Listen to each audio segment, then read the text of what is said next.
Last week లో release అయ్యి ultimate positive response ను సొంతం చేసుకుని అన్ని చోట్ల సెన్సేషనల్ కలెక్షన్లను దక్కించుకుంటూ దూసుకుపోతున్న మాస్ మహారాజా రవితేజ నటించిన కొత్త సినిమా ఇరుముడి 5వ రోజు టాక్సిక్ మూవీ రిలీజ్ ఇంపాక్ట్ పడడంతో స్లో డౌన్ అవుతుందని అందరూ అనుకున్నా సూపర్ స్ట్రాంగ్ గా హోల్డ్ ను చూపించగా, మరోపక్క టాక్సిక్ మూవీ మొదటి రోజు టాక్ ఎలా ఉన్నా కానీ ఓ రేంజ్ లో కుమ్మేయగా రెండవ రోజు మాత్రం టాక్ ఇంపాక్ట్ వలన డ్రాప్స్ ను దక్కించుకుంది. హిందీలో మాత్రం ఎక్సలెంట్ గా హోల్డ్ ను చూపించింది ఈ సినిమా. కానీ మూడవ రోజుకు వచ్చేసరికి టాక్సిక్ టాక్ ఇంపాక్ట్ అన్ని ఏరియాలలో క్లియర్ గా కనిపిస్తూ ఉండగా, రాఖీ పండుగ అడ్వాంటేజ్ ఉన్నా కానీ మరీ అనుకున్న రేంజ్ లో ఇంపాక్ట్ నైతే చూపించడం లేదు. అదే టైంలో 8వ రోజులో అడుగుపెట్టిన ఇరుముడి మూవీ టికెట్ సేల్స్ పరంగా టాక్సిక్ మూవీని దాటేస్తూ ఎక్స్ట్రాడినరీ హోల్డ్ ను చూపెడుతూ టికెట్ సేల్స్ పరంగా దుమ్ము దుమారం లేపుతూ ఉంది. మార్నింగ్ అవర్స్ నుండే ప్రతి గంట టాక్సిక్ మూవీ 13 నుండి 15,000 రేంజ్ లో టికెట్ సేల్స్ ను అందుకుంటే, ఇరుముడి మూవీ 18 నుండి 20,000 రేంజ్ లో టికెట్ సేల్స్ ను అందుకొని ఊచకొత్తకొస్తూ ఉంది. బిగ్గెస్ట్ పాన్ ఇండియా మూవీ అయిన టాక్సిక్ మూవీని ఒక రీజనల్ మూవీ అయిన ఇరుముడి రిలీజ్ అయిన రెండో వారంలో ఈ రేంజ్ లో డామినేషన్ ను చూపెడుతూ ఉండటం మామూలు విషయం కాదనే చెప్పాలి. ఈ రోజు మొదలైన బాక్సాఫీస్ రచ్చ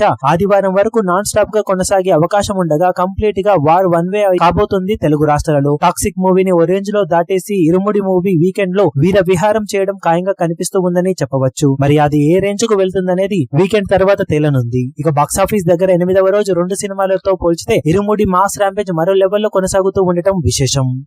ఈ వీడియో మీకు నచ్చినట్లయితే లైక్ చేయండి, షేర్ చేయండి, ఛానల్ ను సబ్స్క్రైబ్ చేయడం మాత్రం మరవకండి. ఏ చిన్న అప్డేట్ ను మిస్ అవ్వకూడదు అనుకుంటే బెల్ ఐకాన్ ను ప్రెస్ చేయండి.